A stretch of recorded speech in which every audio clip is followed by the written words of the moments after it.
What up? My name is Big Lou, and you're now listening to Go Produce. We're the show that explores how music industry professionals turn their passions into profit. If you want to learn how to secure production positions at events like TIFF, Way Home, and Digital Dreams, despite the challenges that women face within the industry, then this episode is for you.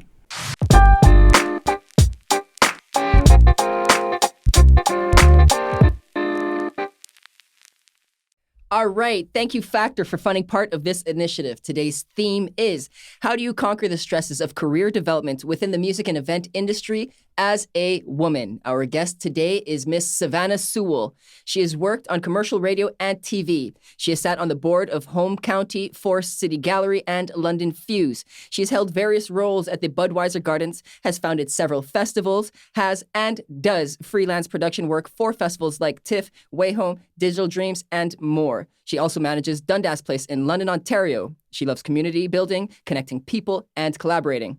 She has a 3-year-old son, and her whole life revolves around music, art, and community.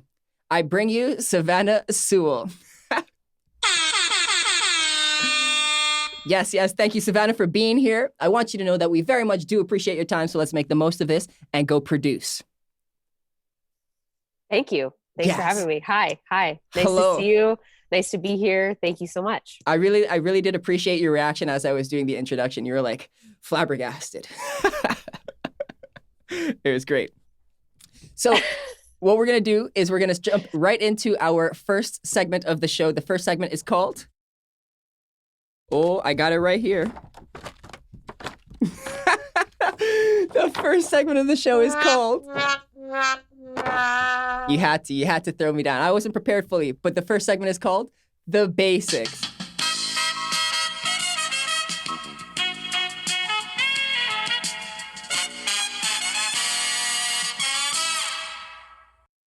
Alrighty, Savannah. So in The Basics, what we're going to be doing is I'm going to be throwing a couple of questions at you so that we can all navigate the rest of this experience together on the same path. Make sense? Sure, yeah. Okay, fantastic. Can you please tell me what your first musical memory is? Oh boy. I don't want to say I'm slightly embarrassed, but okay, wait, hold on. Like first live experience or just first musical experience? First musical experience, then maybe live experience.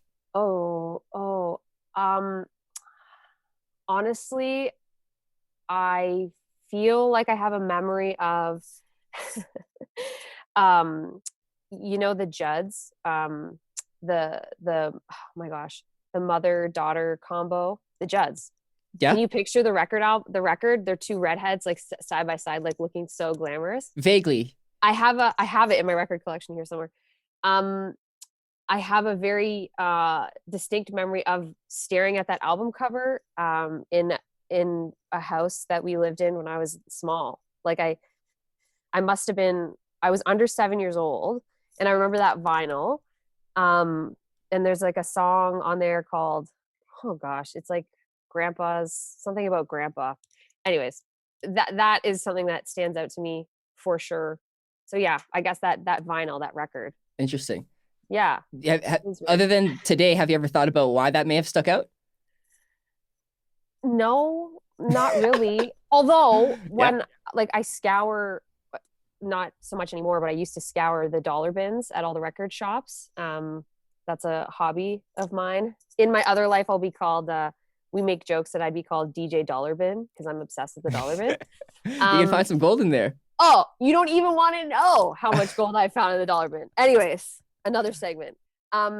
I remember when I found that record in a dollar bin along my travels over the years, and I felt really connected to it, so I knew I had to have it.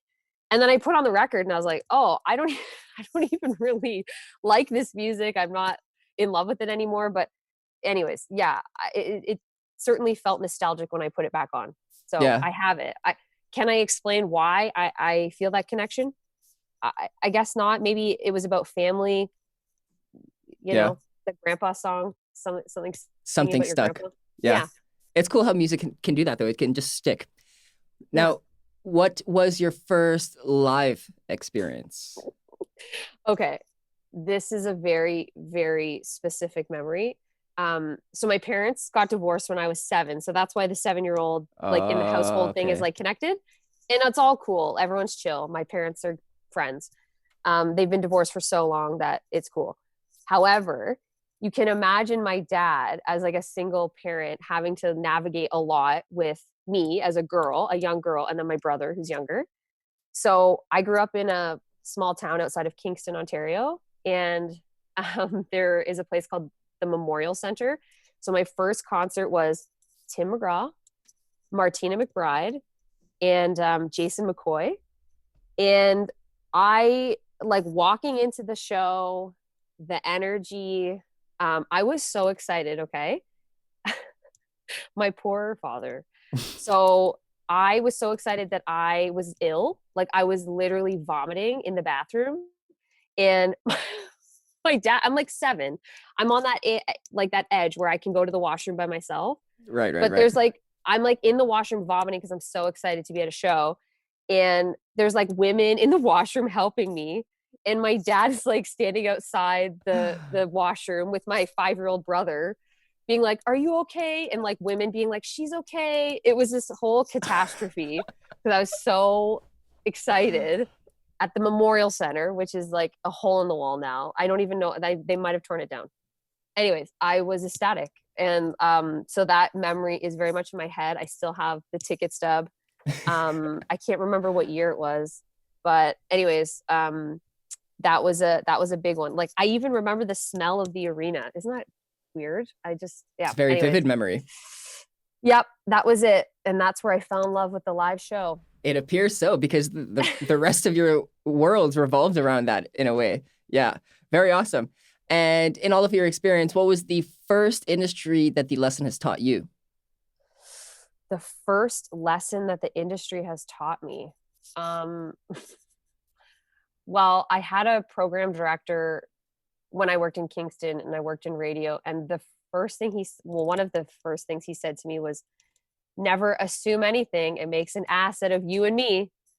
And I don't know. It's a stupid one, but it was certainly the first time that I had really kind of learned anything. And that was sort of, like I said, more in the radio, like broadcast world. But yeah, I wouldn't say so much as stupid, because there's a reason the adage survives for so long, you know? Yep. Assumptions don't always lead to the best results. And that happens very often. It's true. The funny thing though about like, so that moment was really important. And I feel, you shouldn't assume. However, there is this weird thing that happens when you're in live shows and you're in a large scale live event where you do have to make some assumptions and you sort of have to have some mind reading where I have to just say, oh my God, this brand isn't available for this band. They're requesting this specific brand of whatever. Yeah. I just have to make this executive decision on behalf of them right now, and hope there's no repercussions. It's weird. So yes, I guess when you're starting off, you shouldn't assume. You should always ask. That was what I learned from that lesson. Don't ever assume, always ask. But then I guess just maybe that comes with more experience. You become a bit more confident in your decision making. But certainly off the hop, ask as many questions as possible. Yeah. I think another lesson to add on to that is perhaps decide quick and then make your decision, support your decision slowly. Does that make sense? Yeah, that makes sense. Yeah. So instead of wasting a lot of time, instead of like, oh, I don't know what to do, that's actively a decision of not doing anything. Make your decision, adjust to it accordingly afterwards. Yeah, I mean, when you're, again, in a fast-paced event environment, I truly think, I haven't really stopped to think about it until this moment, that it does come with experience of knowing that there is a rhythm to a show. There's a rhythm, there's a heartbeat to it all. And so you have to make these fast decisions, and you're right. You can adjust them, and you could go back and have a tour manager yell at you and you got to go make an adjustment really quick, or whatever the case may be. But yeah, efficiency is also something that is extraordinarily important in this sector for sure. Yes, agreed. So fast. Are you currently pursuing any new firsts? I know the climate has kind of changed in terms of COVID. We don't want to touch too much light on COVID, but what firsts perhaps excite you that you're working on? Well, there's lots. It's complicated because as an event organizer, you want to be working ahead and you want to be organized and projecting what's coming. And it's a little bit tricky to do that right now. So I guess, yeah, as far as firsts are concerned, I'm excited. I am excited about all the new technology aspects of everything. And I think that from an accessibility standpoint, some of these best practices should be put into place moving down the road. So when I think about events that maybe I'll do someday, I'm already thinking about how to integrate technology. So it's like, how do we make sure we stream it? How do we make sure that people can get it who aren't physically either wanting to be there or able to be there? So some of those things are kind of in my head. I don't really have anything specific, like a specific task, because it's all still feeling very Up in the air. bizarre. Yeah. But I'm kind of excited about exploring that a little bit. It's important that you're excited because you can have the opposite attitude of being upset about it, not eager to want to jump into this whole new world, and that's where people will drown, you know? Yeah, I mean, I think that there's really no option. You just got to evolve. It's an evolution that we didn't necessarily ask for right now, but yeah, I think you do have to kind of jump on it or find your place in it. Yes, exactly. I do like how you phrase it as an evolution. It's almost accelerated evolution. Like, Yes. this is what's happening. Yeah. Let's do it. Yeah. Yeah. Awesome. Beautiful. Savannah, we made it through our basics round. We'll be moving swiftly into our next segment. Our next segment is going to be What's Yo Take?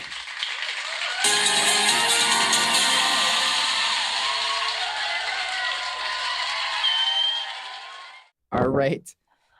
So in What's Your Take, we have fun with them.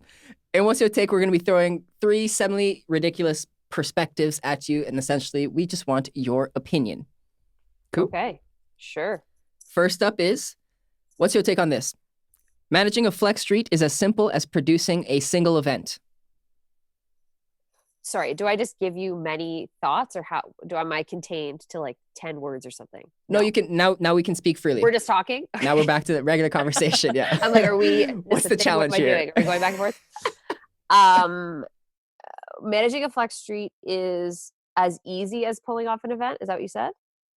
Yeah. So managing a flex street is as simple as producing a single event. What is your take on that? Well, it's very complicated. They're both complicated in their own ways. So the flex street has many capacities and identities, I guess you could say. It's a normal street sometimes. Sometimes it hosts events. So certainly when it's in event mode, I can translate that experience. So, being on a festival site it's not the same as being on a site on the street, but do you know what I mean? Like there's similarities there to pulling off events because we've had some large scale events on the street. Yeah. For the listeners, just in case they're not super clear on what a flex street is, how do we convert between it being a street and then hosting events? What does that look like? Sure. So it has the capability to, close down to cars, essentially to vehicular traffic, and turn it into essentially an outdoor venue. So there will be no cars on the road, and then we would stage it in different ways, like depending on the actual event. So we would do that to host whatever the event is. So whether it's a movie, like we have a big movie screen, or put a stage out there, or just like a vendor pop up, whatever the case may be, it's got that capability to essentially remove cars. Yeah, remove cars and then provide space for creatives, for entrepreneurs to host different kinds of events in collaboration with the facility itself. Yeah, exactly. That's awesome. Yeah. Would you say it's more similar to hosting a series of events then, as opposed to a singular, because of its I guess its focus, its purpose? It's also never ending. Like events have a cycle and events end. So managing a flex street is always, and it's new. And so there's lots of learning that comes along with it. And there's lots of, just tons of learning. Like the learning curves are wild because we've never done this before in this space. And so it's all very new. Whereas with a show, it happens, you pack it up and it drives away. Mm-hmm. Yeah. This is a very consistent sort of show all the time. Because remember, also within the portfolio is maintenance, security, activation. So it's not just events. It's sort of the entire scope of the space. I know when I don't have the experience that you do, but when working on smaller projects, there's always a bit of light at the end of the tunnel when you're like, okay, finally, this is done. And then you also get that hunger to find out what's next. That's almost entirely removed with you. At the Flex Street, at least, no? Sort of. I mean, again, this year is a wash, but, of course, we had about 25 events on the books. So I was going to be in that mode. In and out anyway. Yeah. Yeah. Fair. So I was sort of prepared for that mode. But yeah, it does. It's been a very wild, interesting time. Yeah. Moving forward, when we are past COVID, what kinds of projects can people essentially bring to you to then have on the Flex Street at Dundas Place?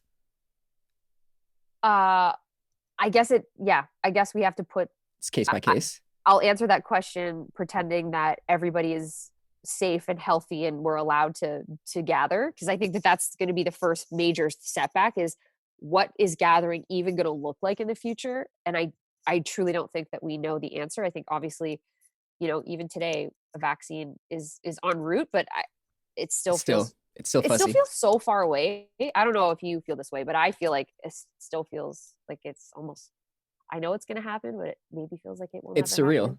It's surreal in a sense. Yeah. Yeah.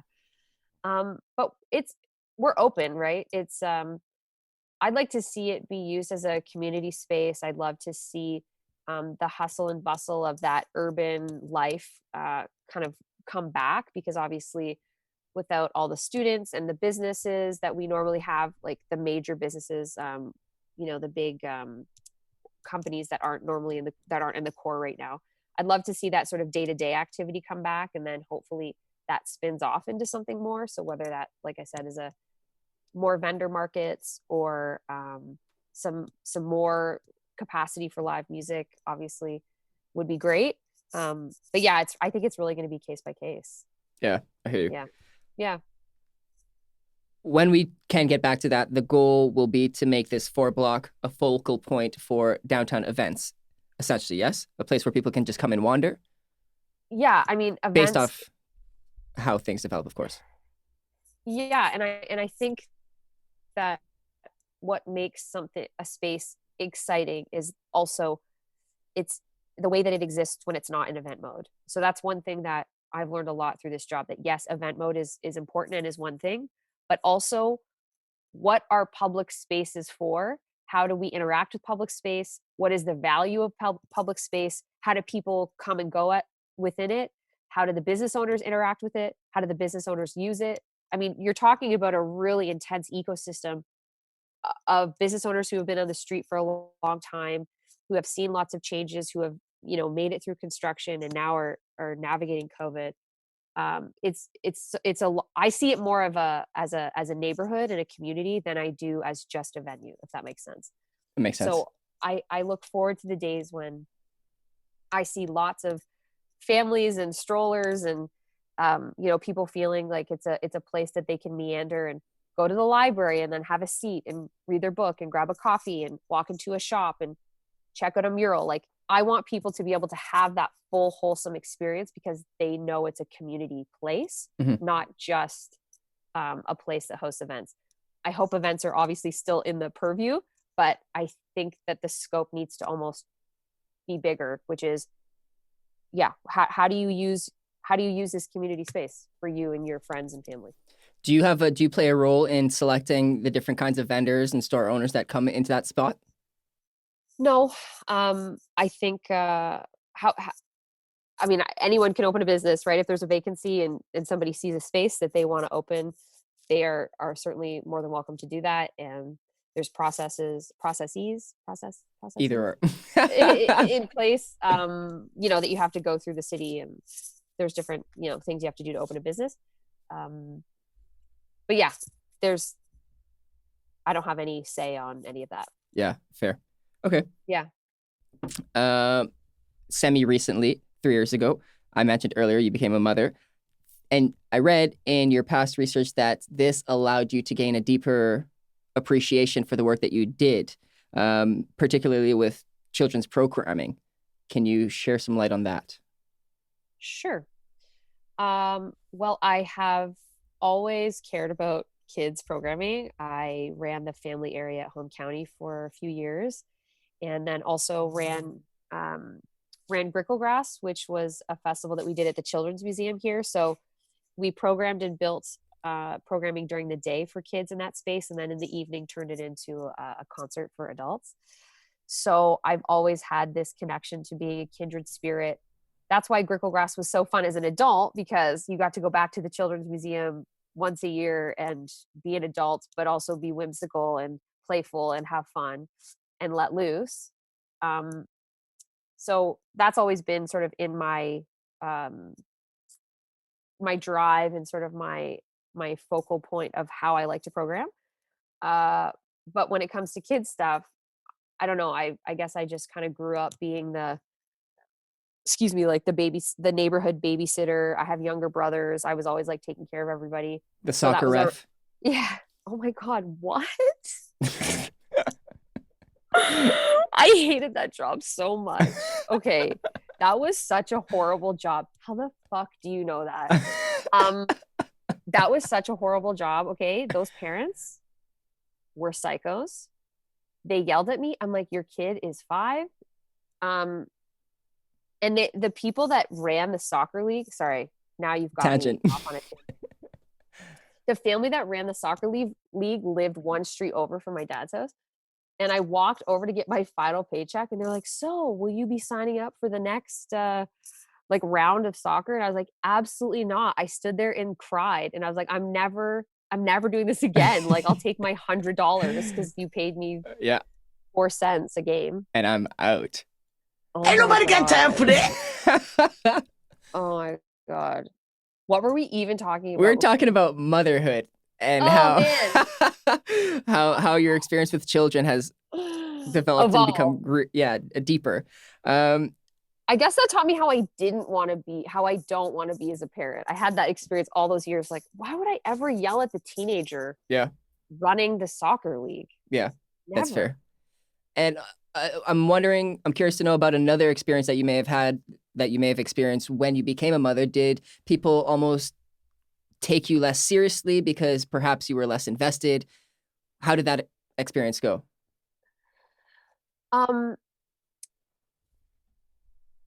So I powered through my pregnancy and worked and hustled through my pregnancy. I did have some weird comments said to me along the way, like, your career trajectory was headed a certain way, and I hope that having a baby doesn't ruin that for you, which is so insane to even say to somebody in this time. Men aren't told that. Yeah, you're right. I mean, as often, I should say, perhaps. I sit around a lot of tables with a lot of men, both in the music sector, but also like in a sort of official professional city career, like all of it. It's just usually men. And it was actually funny because during the construction, I was at a construction meeting, and all the engineers and construction worker men were like talking about their kids and stuff, and I was the only woman there, and they were all whatever making general comments. But I remember making a comment, and I don't know, it was just weird. You could tell that doesn't happen a lot in their world. Like, a woman doesn't like pop up and say, well, what about this? Like, your wife can have as many kids as she wants. Like, why is it about you? Anyways, you're right. Men don't hear it. Men don't hear it very often, that's for sure. Wait, is it because are there ways to have men hear it more so in terms of speaking about it more to men, or men having the conversation amongst men about women? Is there what kind of solution do you see? Well, I think it's all of that. It's all it's everything, right? Open it up. It's perception of what parenthood is. It's not, you know, when you are fortunate enough to be in a relationship, and let's be honest, like not all heterosexual relationships have children. There's lots of same-sex couples that have children too and have to navigate you know, mom versus dad or whatever the case may be. So I think it's just, yeah, the more we just normalize the fact that having children is a thing that all of us can do, and that caregivers come in many shapes and sizes and ways. You know, I learned that through rock camp. We don't call them parents, we call them caregivers, because you don't know what people's situations are. Everybody has a different situation. Yeah. Everyone is raised however they are with whomever they are. Yeah. As long as children are surrounded by love, that's obviously what matters. And so yeah, I mean, how do we break through this patriarch? We do it by supporting everybody in that process. But yeah, having more women at the table is important, but also making sure that the women are respected around the table is important. And yeah, we have to just keep talking about it so that it becomes normal. It's just what it is. Life. We're just creating life. And by the way, it takes two. So like, yeah, step it up. That leads me to the next. What's your take then? It takes two people. But what's your take on this? Men and women share the same struggles. What? Within the industry. There are more men more male representatives within the industry. However, they still experience similar struggles. What's your take on that? Not specifically related to motherhood, because we did address that. No. Yeah. You're talking about like the industry, like the music sector? Absolutely not. It's so much easier to be a dude. Look around you, it's all dudes pushing cases. When you see a woman pushing a case, it's like a thing, you know? She has to have a pink hard hat. She doesn't have to, but sometimes they do. Image, yeah. Obviously, again, I'm not trying to take away from anyone's experiences, because I know that lots of men struggle too. And again, coming back to identity and the language that we're using, I mean, what about the non-binary folks? What about the trans folks? Like, we have to normalize this and make space for everybody, that yes, this is a male dominated sector. But there are a lot of women. There's less of us, but think about the other marginalized groups. There's even less representation. So, yeah. And so it's just time for us all to just wake the fuck up and just recognize that we have to make space for everyone, no matter the sector. But in this time right now, if we're just talking about music, men can behave differently, mostly because the tour, if I just think about like touring on a large scale, it is very much a boys' club. I've worked hundreds of shows and seen hundreds of tours come through, and it's always amazing when you see women on those teams and on those crews, and those tend to be the best tours and the most organized tours. Can you perhaps give us an example of a tour that didn't go so well, not necessarily because it was just men, but like an experience that you had to overcome because you were a woman? An experience that I had to overcome because I was a woman. I mean, just like general catcalls, just like general douchebaggery, like just general. Yeah. You're a dude on tour and you haven't seen a woman in a week. I don't know. I don't actually even fully know. I can't justify people's behaviors, but I've been on the receiving end of lots of shows when I've just had to learn how to stand up for myself. I've had to learn how to be polite while doing it, because I'm here to get a job done. I'm not here to be your best friend. Was that a hard line to define? I'm here to get the job done, not to be your friend. Yeah. Did you ever struggle with that, like super early on? I guess it depends, right? In the early days of working shows, it was so that I could get closer to it, because even if I just use my experience at Bud Gardens, so when I went from bartending the hockey games, which I found out very quickly was not for me. I do not want to deal with hockey fans. That was not my best moment. Yeah. I want to work backstage, and I want to learn how to set up dressing rooms, and I want to learn how to do all that. So when I I started doing that, it was so that I could get closer to that energy, back to the Tim McGraw energy. I was trying to get back to that, not vomit all over everybody. Yes, yes. But what am I trying to say? That perhaps there was some like fan or I don't want to say I was ever a super fan because I was always I'm always very like polite to people. I don't know.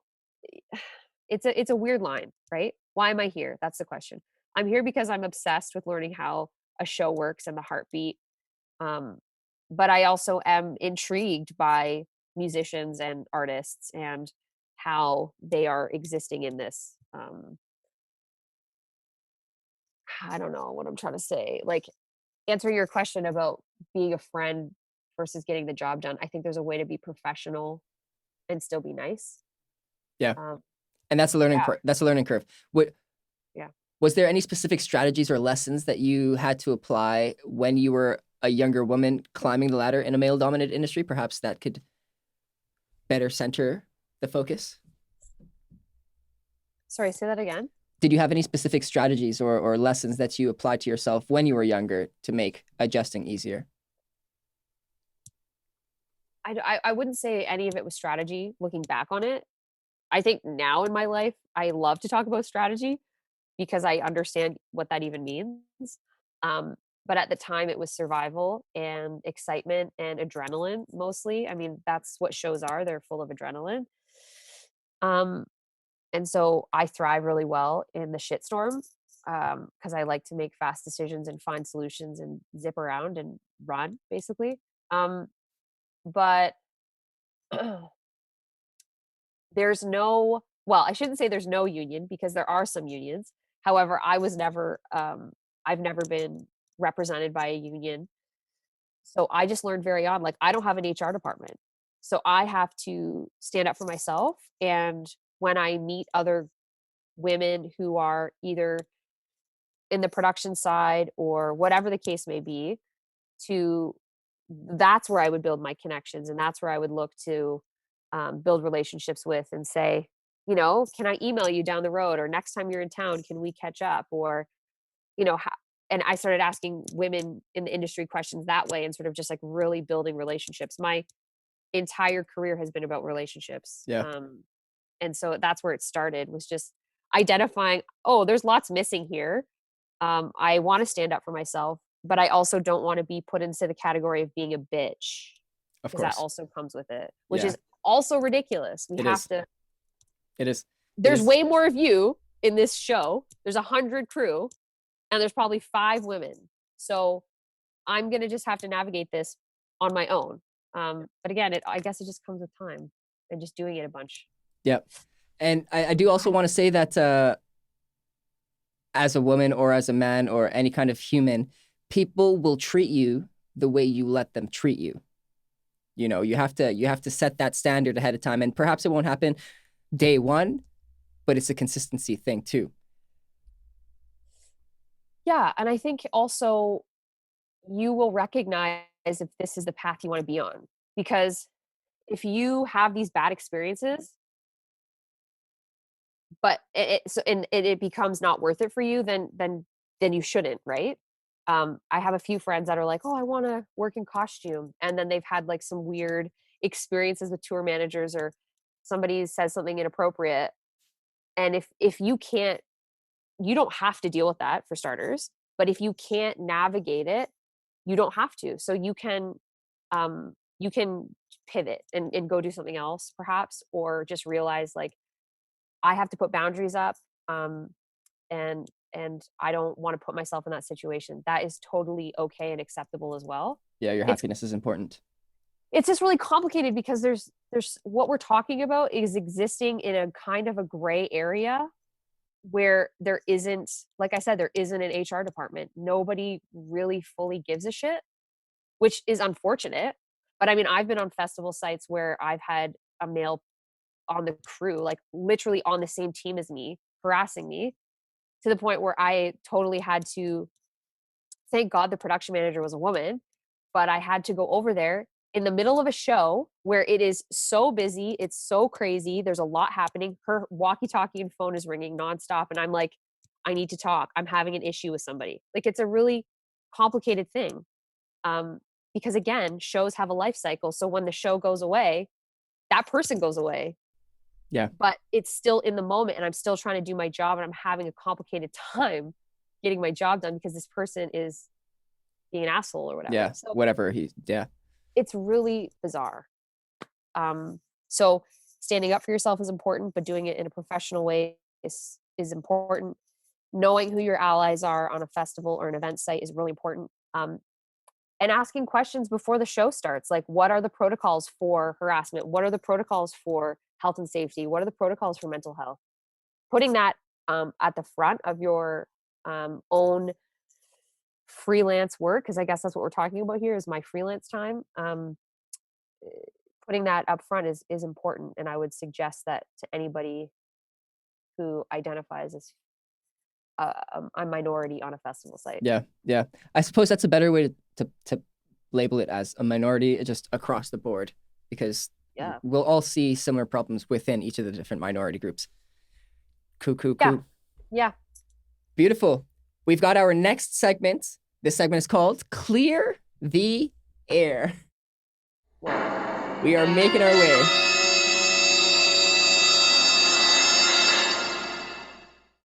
Alrighty, Savannah, our Clear the Air segment is our last segment of the show. We do like to start this segment off with a fan question. Hey Louie, how's it going? I noticed you maintain a blog on Dundas Place website. You blogged for once a week from March 2018 to December 2019, and then you had one entry for July, August, and October 2020. My question is, did you find more success in maintaining your blog when it's more active? I guess, what is success of a blog, right? What is considered success? What I will also tell you is that having support. So I'm a one-person show. I don't have any staff. And so managing communications has been really heavy on top of all the other things. So when I had support, that's when the blog happened. But yeah, I mean, I guess also just figuring out, because all of it is so new, figuring out what channels work for us and what don't, what works and what doesn't. Oof. What English. works and what doesn't. Thank you. Has been a part of the challenge and the ongoing learning curve.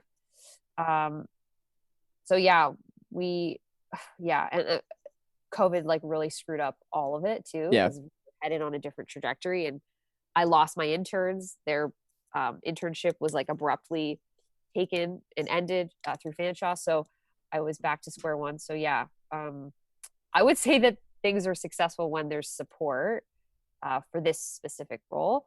But I do know lots of people who do find success with a blog and find that to be a good medium for them. And I think you just have to test out to see what works best for you, whatever it is that you're trying to get done or whatever your project is. Do the project, reevaluate it, see if it's yielding results, and then cut back, especially if you're tight on resources. Exactly. COVID has been a time to make everyone tight on resources. Well, for the most part, everyone. Yes. Yeah. Okay, cool. Thank you for answering our fan question. We did mention a little bit about Gricklegrass. Can you tell us about your experience there, perhaps starting with one of your favorable memories? I've got a couple here that I want to talk about, but I'm curious to see what stands out for you with Gricklegrass. Also, tell us what it is so that everyone knows what it is. Sure, yeah. So it is the festival that we ran for 10 years at the Children's Museum, like I was saying earlier. So kids programming during the day, excuse me, kids programming during the day, a one-day festival, and then at night we would turn the Children's Museum into a concert venue. So in all the nooks and crannies, we would put musicians and artists and art installations. It was a lot of fun. A highlight for me is, I think it was 2017. No, must have been earlier, 2016. And Zaki Ibrahim played. I'm a big fan of her. Yeah. She showed up though, and she was pregnant, like 8 months pregnant. Like she was so pregnant. And Zaki Ibrahim is like an amazing artist. If you don't know her, she's from South Africa, but based in Toronto. She's like the most beautiful R&B. I just am obsessed with her. And she had a really tough year that year. Her father passed away. So we weren't even sure if the booking was going to happen because her life flipped upside down, obviously. And so last minute, she was able to make it work. She showed up super pregnant. And I was like, oh my God, this is wild. Obviously, this was before I was pregnant. So I was just kind of like so blown away. And then she danced like you have never seen anybody dance before. Like she put on a show. She had her dancers, her backup singers. It was like the most remarkable thing. And she was just like giving it like, what baby? Or like, my baby is a part of this. Yeah. And to me, that was a really inspiring moment. Wow. And, you know, my son was on my back at a lot of events after I had him. Like I worked on my mat leave. I did some events and he was strapped to me. And yeah, that was definitely an important moment for me. Yeah. So it appears there's a lot of baby stories with Gricklegrass. There's this one with Zaki, and then there's also an actual baby, the Grickle Baby. What's that story? There was a Grickle Baby, which is deep too. You did the deep dive. One of the days, one of the festival during the day, I was working in someone else's office at the Children's Museum, and this woman walked in and she was like, I'm looking for like a feminine product. And I was like, oh, this isn't my desk. I was like, oh, I'm like looking through the drawer. I was like, I'm sorry, I don't have anything. She's like, oh, my water just broke. And she was so calm. And I was like, what? Obviously, it was not her first baby. He had been down that road before. And then it turns out she was friends of somebody. So then later that night, someone's like, there's the baby. And then there was a photo and there was a Grickle Baby. Yeah, it was pretty cool. That's a wild experience. Yeah. Very cool. Yeah. We spoke of the Grickle experience. Mm-hmm. You're also the co-founder of the London Girls Rock Camp. Can you clear the air on that? What is going on there? What's going on there? Like, how was the idea born, for example? We'll start off with there. Oh, sure. Well, rock camps are everywhere. The beautiful thing about the rock camp thing is that anyone can do it. And that's kind of encouraged. It's a very punk rock thing to do. So let's see, I guess it was 2015. I had been chatting with some folks who were a part of the rock camp in Sackville, New Brunswick. I'm like, Sackville, New Brunswick has a rock camp. Let's start one here. So I rallied some folks from the music and arts community, and it was like, this is what I'm thinking. Do you guys want to help? And here we are. So we've had a crazy run as well. Obviously paused this year, but when the Junos were in town, we had a really wild Juno week. We received $25,000 from Music Counts to buy instruments, which was an absolute game changer.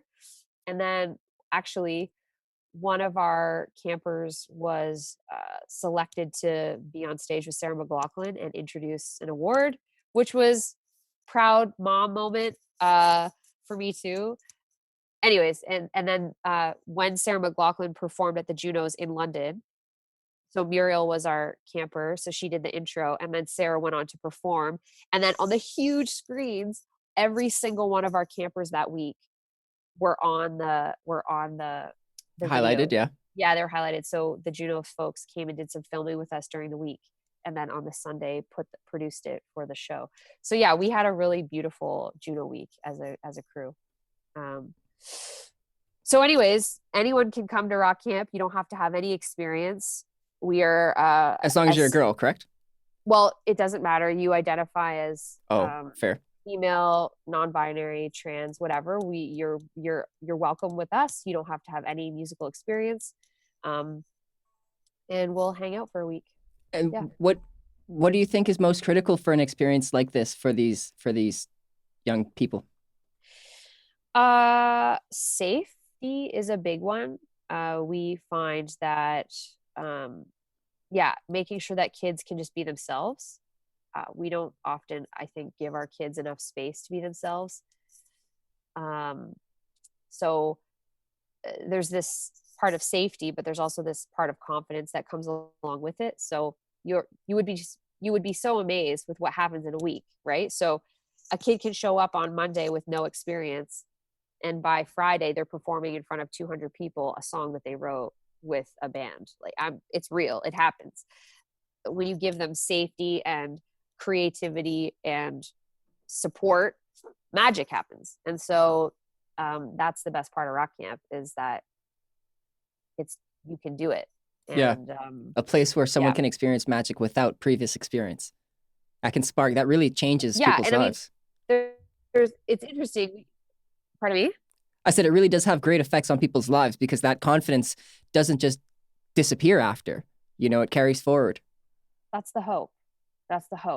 And there's lots of amazing kids that have come through who have started bands and navigated tough life lessons and experiences and come back to tell us about it. But yeah, I would say Rock Camp is some of the most important work that I've ever been involved with, for sure, hands down.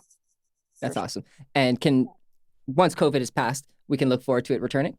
Yes. Oh my God, we're dying. We're all of our staff, we're so sad. We love our campers and we love camp, and we run it at the Fanshawe campus downtown, which is also an amazing space for us. So yeah, we can't wait to all be back together. Soon times. We're hoping for it. Soon.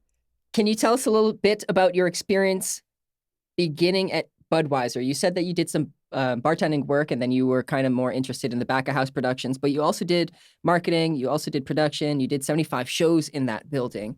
How did that experience lead specifically to freelance production work for big events such as TIFF, Way Home, Digital Dreams? Yeah, so I got a job at Bud Gardens while I was still in school, bartending, and actually, I'm trying to think about how I got that job at Bud. I met somebody through radio. Yeah. So, anyways, that was my first taste of like arena life. Was bartending, and then switched over into the backstage stuff and learned about the catering side of things. And that's when I started to meet the production managers. So I would always deal with whoever was there. It was Live Nation, AEG, Collective, whoever the concert promoter was, they always sent a rep to the venue. So I got to meet people there. There is an amazing production manager in this country, and her name is Vanessa Arscott. And she's like, I love her. She is kind and gracious, but also a total badass. And everyone in the industry knows Vanessa. She actually works on the Junos, but she does everything.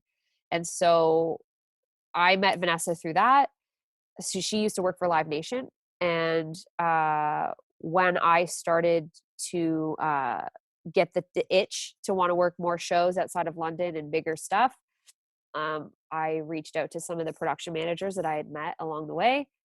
And so I ended up at Gentlemen of the Road, which was kind of my first show outside of the arena. In Simcoe. I don't know if you guys remember that, but Mumford and Sons was doing that tour where they would go to all these small communities. And so they went to Simcoe, Ontario, and Vanessa was the production manager on that show. So that was just the beginning of it. So again, it comes back to relationships. All of these gigs are not about submitting a resume. By the time you get into the wheel, you just get the call. Mm-hmm. And so Vanessa also built Way Home. So when she was building the Way Home team, she just made the calls and said, hey, do you want to come be a part of it? So that was all relationships. And then TIFF was another friend got a gig. TIFF was crazy. My friend got a gig. She called me one day. I was actually standing, this was obviously many years ago, I was standing on Dundas Street, and she called me, and she's like, they're looking for an extra production manager. I gave them your name. Will you come and do this gig with me? And I was like, okay. My phone rings, and TIFF's like, this was a whatever Thursday. They're like, can you be on site on Monday with steel toe boots and a hard hat? And I was like, yep, no problem. I'll be there. And then that was the most insane month of my life. But yeah, so anyways, my point is that it all just happens this way.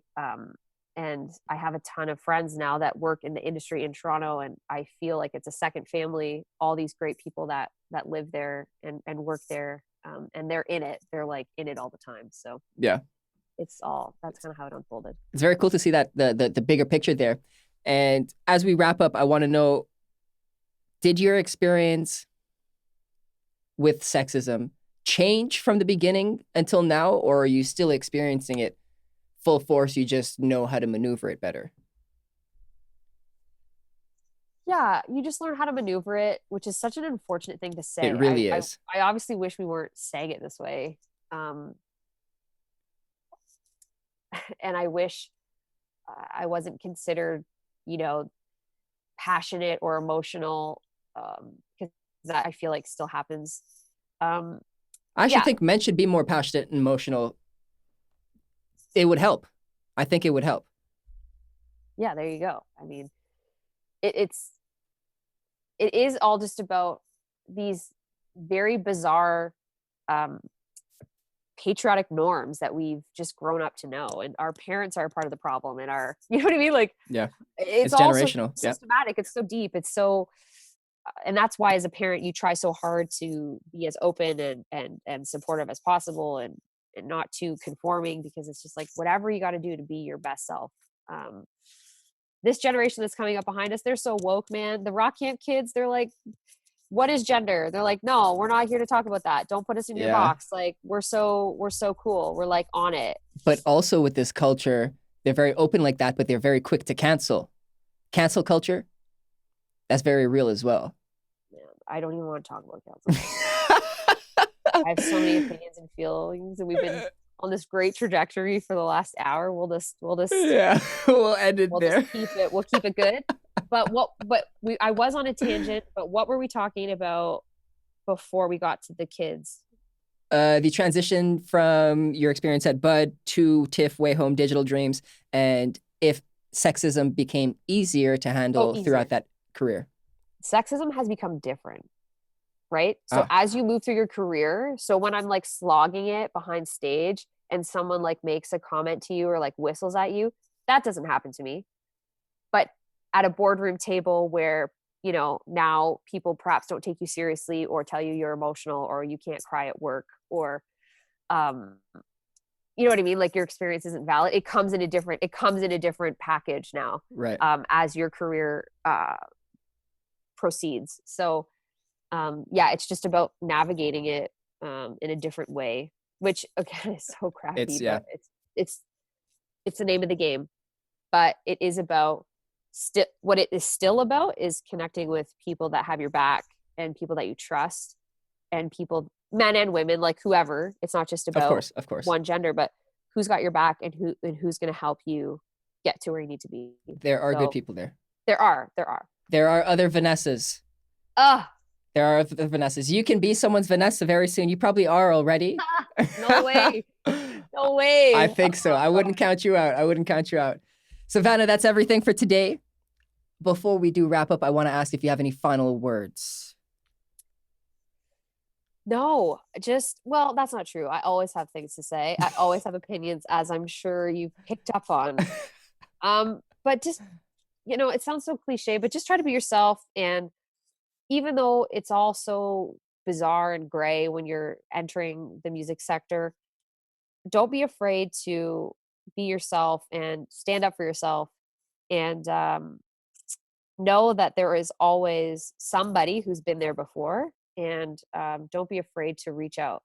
Even though I'm not on a festival site with you, but you can find me somewhere in the abyss, like, reach out. I'd love to talk. I'm not an expert, but I'm here, and I think it's just important to know that you're not by yourself, especially in these very isolating times. You are not alone. I like the support in the background. I was like, who said that? Is there somebody else here? That's awesome. Beautiful. And can our listeners find you anywhere? You can just find me on the Instagram. That's where I spend my time. Yeah. What's your handle? I think I'm at Van Ray. Van Ray? VANRAE. Okay. I will make sure to check that, and I'll update that in our show notes as well, so our listeners can find you there. Sure. Beautiful, beautiful. I want to say thank you to our listeners now. Thank you for participating and learning and engaging with us. Shout out to our very own grumpy sound guy. Shout out to Prevail Media Group for the facility, the time, the energy that you all put into this. And lastly, a great big thank you to you, Miss Savanah Sewell. We out.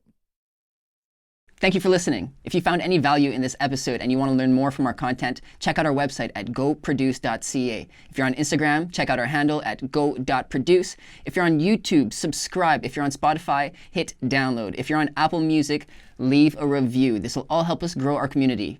I'm Big Lou, and this is Go Produce.